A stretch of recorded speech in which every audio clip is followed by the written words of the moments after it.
Hello everyone, welcome to my blog. মালয়েশিয়াতে first time আমি আজকে মোটর ব্লগ করতে যাচ্ছি। এটা মোটর ব্লগের আমার প্রথম ভিডিও। জানি না কেমন হবে, তবে চেষ্টা করব ভালোভাবে শ্যুটটা নেওয়ার এবং সব কিছু এক্সপ্লোর করার। তো বাসা থেকে বের হয়ে গেলাম, বের হয়ে এখন মেন রোডের দিকে যাব। তো মালয়েশিয়াতে মোটর ব্লগ অনেক কম লোকই করে, মানে বাংলাদেশি আমি দেখি নাই তেমন যে মোটর ব্লগ করে। তো আমি চিন্তা করলাম মোটর ব্লগে কেমন হয় এবং কি কি এক্সপিরিয়েন্স গ্যাদার করছি সেটাই আজকে দেখানোর চেষ্টা করব। তো আমার মূলত উদ্দেশ্য আজকে আমপাং ভিউ পয়েন্ট। আমার সাথে কিন্তু কেউ নেই, আমি একাই বের হয়েছি আজকে। মোটামুটি চেষ্টা করছি যে আমপাং ভিউ পয়েন্টে যাব, যে কিছুটা ফুটেজ নিব। ওখান থেকে পুরো কেল শহরটা অনেক সুন্দরভাবে দেখা যায়। তো চিন্তা করছিলাম যে ওখানে যাব অনেক দিন ধরেই। তো আজকে যেহেতু ফ্রি আছি এবং বাসায় বসেছিলাম, তো ভাবছি যে যাই ওখান থেকে ঘুরে আসি। তো ওখান থেকে বের হয়ে একাই বের হয়ে গেলাম। বন্ধুবান্ধবদের ফোন দিলাম, কেউ ফ্রি নেই, সব জবে আছে। তো যার কারণে আমার একাই বের হতে হলো আজকে।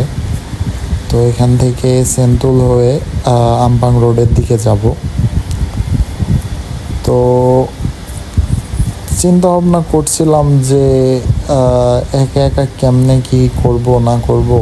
তো ভাবলাম যে যাই, যা আছে কপালে, ঘুরে আসি।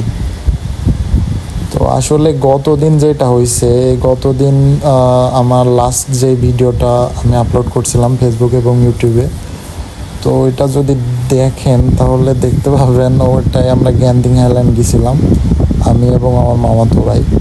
তো ওই দিন তো খুবই একটা খারাপ অবস্থা, বাজে অবস্থা, যার কারণে আমি ভিডিওটা ঠিক মতো নিতে পারিনি, ফুটেজটা ভালোভাবে নিতে পারিনি এবং সব কিছু মানে আসল যে ভিউটা সেটা দেখাইতেই পারিনি। তো চিন্তা ভাবনা করছি আরেকদিন যাব, আরেকদিন যেদিন যাব সেদিন অবশ্যই দিনের বেলায় যাব।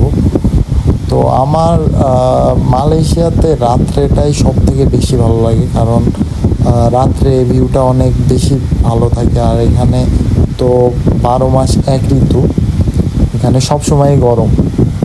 তো একমাত্র গ্যান্দিং আইল্যান্ডে অনেক ঠান্ডা, কিন্তু মালয়েশিয়ার মেন সিটিতে অনেক ঠান্ডা, গরম আর কি।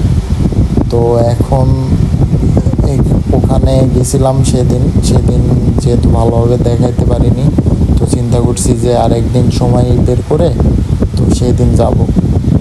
তো আসলে মালয়েশিয়াতে বাইক চালানোর এক্সপিরিয়েন্সটা আসলে অনেক ভালো লাগে। বাইক চালানোটা আসলে অন্যরকম একটা অনুভূতি, মানে নিজের ভিতরে একটা মানে অন্যরকম একটা ফিল কাজ করে। ওই যে কথা আছে না, যত কিছুই বলো, প্লেন বলো, হেলিকপ্টার বলো, কার বলো, সব কিছু বলো, কিন্তু বাইক কিন্তু অন্যরকম একটা ব্যাপার। মানে যারা বাইক লাভার আছে তারাই একমাত্র জানে যে বাইকটা আসলে কতটা মানে ভালো লাগার একটা জিনিস। তো বাইক আমি অনেক আগে থেকেই চালাই। এখানে আসার পরে বাংলাদেশ থেকে যেহেতু বাইক চালিয়ে আসছি, এখানে এসে বাইক ছাড়া চলাটা একটু মুশকিল হয়ে যাচ্ছিল। তবে এখানে বাইকে অনেক সাশ্রয়, সেটার কারণেও একটা বিষয় বাইকটা নেওয়া। কারণ হচ্ছে যে একটা পাবলিক ট্রান্সপোর্টে এখান থেকে আমি কেএল সিটির ভিতরে থাকি, কারণ হচ্ছে স্টুডেন্ট যারা, তারা যদি কেএল সিটির ভিতরে না থাকে তাহলে জব পাওয়াটা একটু টাফ হয়ে যায়। এবং আমার ভার্সিটিটা হচ্ছে আমার বাসা থেকে 17 কিলোমিটার দূরে, মানে কেএল থেকে, মানে কেএলের মধ্যেই আর কি, কেএলের পাশে। তো সেই কারণে আমি ওখান থেকে এইখানে থাকি, কেএলের ভিতরে থাকি। আর কেএলের ভিতরে জায়গাটা অনেক সুন্দর, আর এখানে থাকতেও আসলে অনেক ভালো লাগে। তো যার কারণে আমি এদিকে থাকতেই বেশি পছন্দ করি। আমি আসার পর থেকে এদিকেই থাকি। এখন কাহিনী যেটা হয়েছে, যাইতে যাইতে বৃষ্টি শুরু হয়ে গেছে, অনেক বেশি বৃষ্টি শুরু হয়ে যাওয়ার পরে এখানে এমন একটা রোড, তো আমি ভাবছি যে বাসায় ব্যাক করব, কিন্তু এখান থেকে এই রোড থেকে বের হতে হলে আমাকে পুরো টার্ন নিয়ে ঘুরে আসতে হবে। এদিকে আমার ক্যামেরাটাও ভিজে যাচ্ছে, যার কারণে আমি সেইভাবে মোটামুটি খারাপ একটা ফুটেজ আসছে, যার কারণে দুঃখিত আর কি। তো এখান থেকে আমি ফুটেজটা ঠিকভাবে নিতে পারি নাই, তো আজকের মতো আর যাওয়া হলো না। তো আজকে এই পর্যন্তই, আশা করি শেষ হয়ে যাবে ভিডিওটা। অন্য কোনো আর একদিন যদি পারি তাহলে যাব ওখানে গিয়ে তারপরে সব কিছু এক্সপ্লোর করবো ইনশাল্লাহ।